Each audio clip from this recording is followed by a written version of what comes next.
nahanap ni ate, nauuhaw na ako. Ay, naku, paano ba to? Una talaga ako, napakatabal pa naman uminom nito.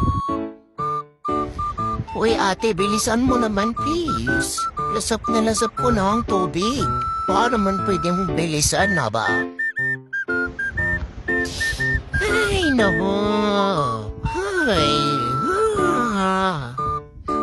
una talaga ako.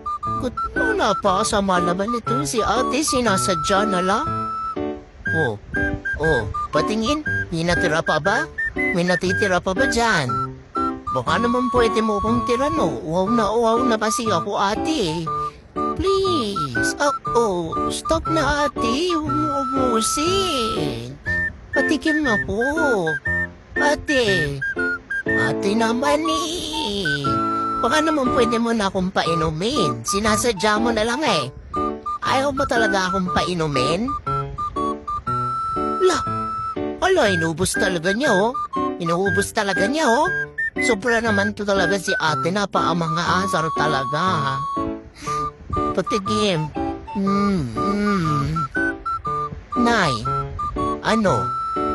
Titignan mo na lang kami? Bibidyoan mo na lang kami? Uhaw na ako, Nay. Aba naman, pagsabihan mo ka pa tong anak mo.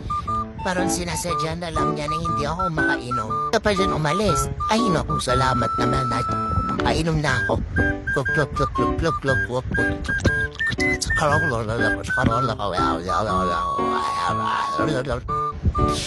Ay, refreshing. Bye!